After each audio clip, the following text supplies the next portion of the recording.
Hi there. Just going to do another video here on crafting better arcs in your work. Sometimes you can feel like, I think if this is working all right, but there's a tough way of telling like exactly how to craft and sculpt the arcs in a way that actually will make your stuff move to the next level. So I have a piece of animation here, and we'll give it a quick play blast and go through, what's going on. So, decent take going on. Close that out. Now,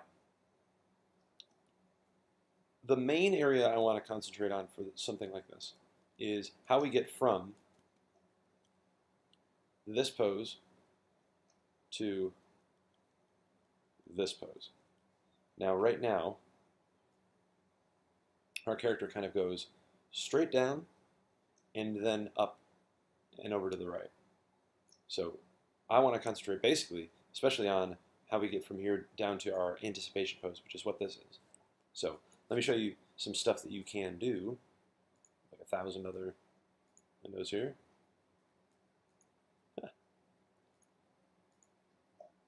What you can do is, of course, grab your whole character. You're going to want to make sure that you don't grab geometry, but find that moment before your take. So like probably right, I'd say 12, because the rest of this begins to change expression, but basically we'll start it at 12 and find your antic. So I'd say that's right when that hand contacts there, so we'll key that. I'm going to get rid of all of these keys, and you might be like, oh, how could you do that? There's still those 2 keys. And then we raise this up and then point. So we'll probably keep 30. Delete everything in between. And then, of course, boom, and then settle. So we can keep all that stuff. But now we go down, up, and then out. Now this pose, this one right here, once we blow those extra keys away, you can very easily see now where our keys are. And you go, oh, okay, yeah, this is our breakdown to kind of anticipate the subsequent action. But when you look at this, character kind of just leans straight forward. How could we make this better? Well, one thing is arcing the character such that it doesn't go straight down, but actually leads into this pose. So actually, if we bring the head over a little bit, this is going to then swivel like that. Now, if you were to track like the nose on the character here,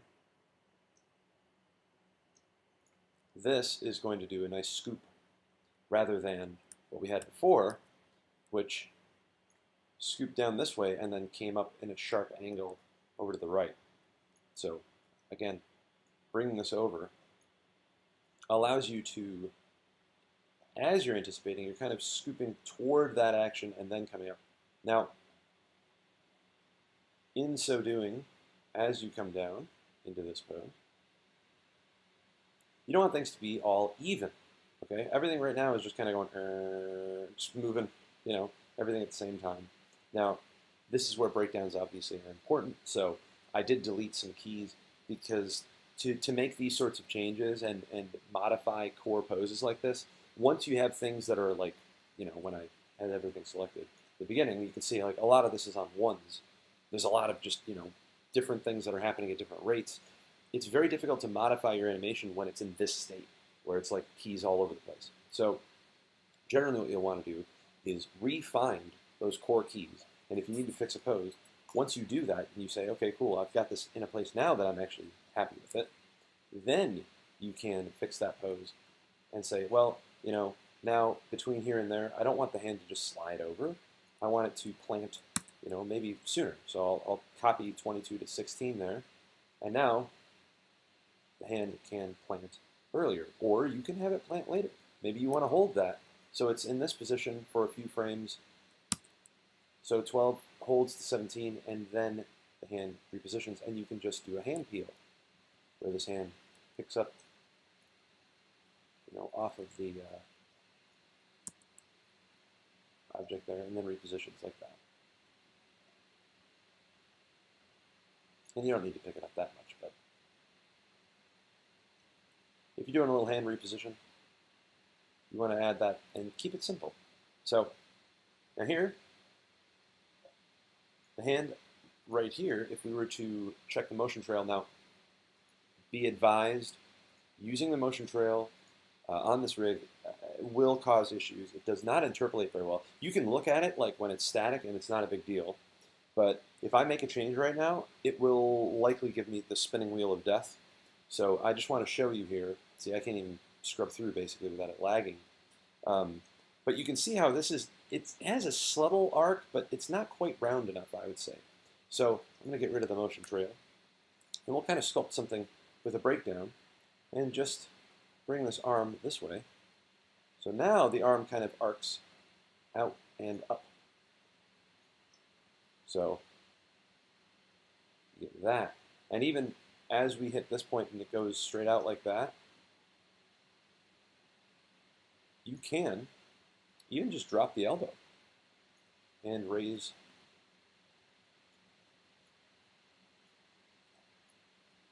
the arm.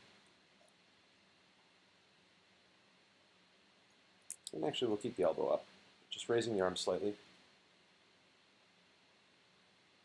That's going to still round out that arc a little bit. Remember, all we're dealing with is shapes. And I know it seems like you get caught up in all this other stuff, but like if you just look at that arm, maybe I'll give it a different angle here, but you want to try, whenever possible, to get that to move in an arc.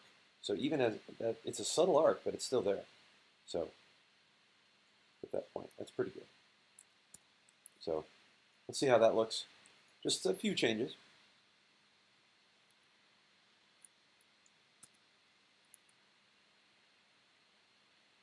Now, when it comes to this being more impactful timing-wise, when you make these changes, you can then say, okay, well, I changed my poses, I fixed those, it's a little smoother now, but timing-wise, I feel like it's not punchy enough.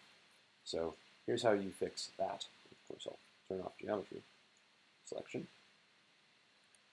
because I think you've got a nice punch here, right?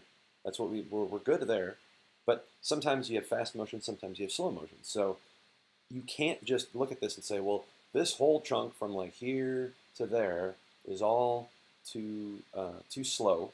I can't just take all of this and start scaling stuff in, because that doesn't fix it. So you have to then look at this and say, well, maybe, you know, if I want this to be a snappier expression change, maybe we need to bring all this stuff, you know, from here's our neutral pose. Remember, this is right down at about 19 to 22, these few keys. You'll probably want to make that and tighten that up. So if you want, you can take just that chunk and say, I want to bring that in. Of course, then you'd want to bring all this stuff in as well. And that right there probably just tightened this up by a good 8 frames or so. You know, that's a third of a second. So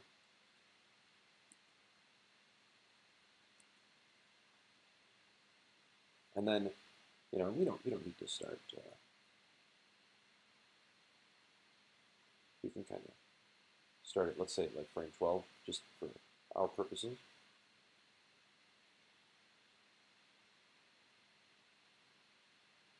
Now, still not done. Take that and then say, okay, you know, maybe I want it to accelerate up into this pose up here. So you want it to accelerate, well then the amount of time between 22 and 26 needs to be reduced, because it's got to be faster. So I might make that over 2 frames where it goes from here to there, like, and then bam. So obviously play around with the timing, because you don't, you know, you're not going to have a good sense of how long something should take until you do it. So, you know, and honestly for me, I use sound effects. You probably just heard me do a sound effect. I try to think in terms of sound, because that kind of dictates how an action should play out. To me, I go, you know, if a character is going to anticipate, it's like, look down, up, point. Or you could make that like, you know, half that. You could just be like, what, boom, and then right into that, right into this point. So it's a matter of, coming up with your own kind of timing, but play around with that stuff and find ways of adding overlap whenever possible. So this right here, from here to there, this is all even. Very boring. You don't want that. So think of it this way. As your head starts to fall, maybe you want a breakdown where the head drags up a little bit. Remember, objects at rest tend to stay at rest. Well, the character was just neutral here. But the body starts going down. The head wants to kind of stay aiming up. So by making the head kind of drag upward a little bit as the body falls, you're creating overlap.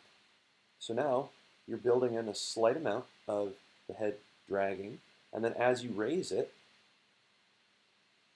as the body starts to come up, you can tuck the chin.